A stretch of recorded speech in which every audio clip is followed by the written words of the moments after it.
BTS MCO, animation et dynamisation de l'offre commerciale, analyser l'offre.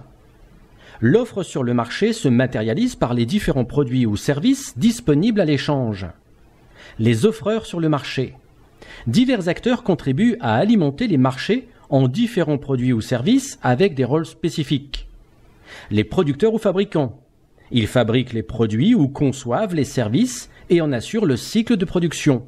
Par exemple, Bonduelle produit une gamme variée de légumes, sous vide, conserve, surgelés crus ou vapeur ou cuisinés.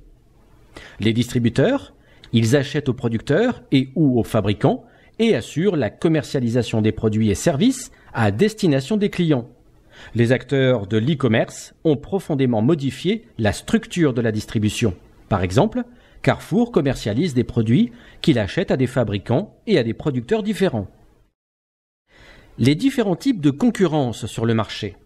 La notion de concurrence implique une typologie élargie pour la prise en compte d'offres plus ou moins similaires face à un besoin exprimé. La concurrence directe, interproduit. La concurrence entre des produits ou services de même nature qui répondent à un même besoin. Par exemple, la concurrence entre des compagnies aériennes.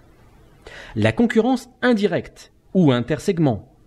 C'est une concurrence entre des produits ou services substituables pour répondre aux mêmes besoins. Par exemple, la concurrence du train et de l'avion sur un même trajet. La concurrence générique. Concurrence entre des produits ou services totalement différents pour répondre aux mêmes besoins.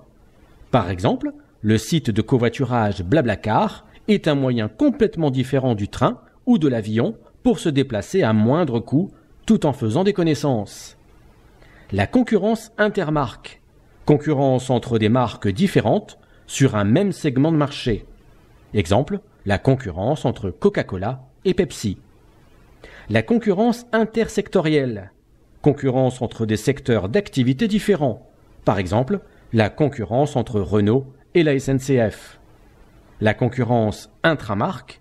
Concurrence entre différents distributeurs sur un produit de même marque. Par exemple, les prix du même article seront différents sur le site d'un distributeur par rapport à ceux pratiqués dans la boutique physique d'un autre distributeur. Et enfin, la concurrence intrasectorielle, concurrence au sein d'un même secteur. Par exemple, la concurrence entre Renault et PSA, constructeur automobile qui détient notamment les marques Citroën, Peugeot et Opel. L'évaluation des parts de marché des concurrents.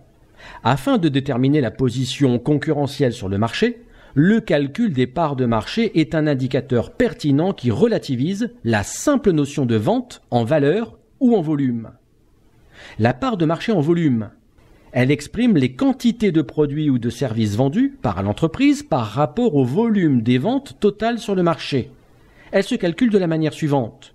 Vente en volume de l'entreprise sur total des ventes en volume du marché fois 100. La part de marché en valeur. Elle exprime le chiffre d'affaires réalisé par l'entreprise par rapport au chiffre d'affaires total du marché. Elle se calcule de la manière suivante. Les ventes en valeur de l'entreprise sur le total des ventes en valeur du marché fois 100. La part de marché relative. Elle exprime la part de marché de l'entreprise par rapport à la part du principal concurrent. Elle peut se calculer en valeur ou en volume. Sa formule est part de marché de l'entreprise, en valeur ou en volume, sur la part de marché du leader, fois 100. La caractérisation de la position des concurrents. Selon ses parts de marché, l'entreprise occupe une place spécifique parmi ses concurrents. Le leader ou chef de file. C'est celui qui détient la plus forte part de marché et qui occupe de ce fait la première place sur le marché. Il a pour objectif principal de rester le leader et doit donc tout mettre en œuvre pour asseoir sa notoriété et s'affirmer en termes d'innovation. Par exemple, début janvier 2018, le groupe Édouard Leclerc est leader des enseignes alimentaires avec 21% de part de marché en valeur. Le challenger ou prétendant. Il occupe la deuxième place et talonne le leader, ce qui l'incite à mettre en œuvre diverses actions afin de prendre sa place. Par exemple, le groupe Carrefour est challenger avec 20,6% de part de marché en valeur. La position de suiveur. Il ne détient qu'une faible part de marché et ne peut que s'adapter aux évolutions du marché sur lequel il n'a aucune influence.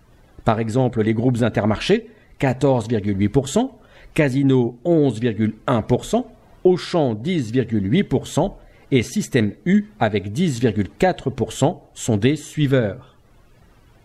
L'outsider ou le nouvel entrant. Il représente une offre nouvelle sur le marché et connaît une forte croissance des ventes à ses débuts. Amazon Go, par exemple, est un nouvel entrant sur le marché des enseignes alimentaires. Avec son concept de point de vente sans caisse, le paiement s'effectue directement via l'application smartphone que le client scanne à l'entrée du magasin. Et enfin, la position de sortant. Il peine à maintenir sa position sur le marché, ses ventes sont en net recul et son avenir semble menacé. Le groupe Louis Delhaize, Cora, est sortant avec 3,1% de part de marché.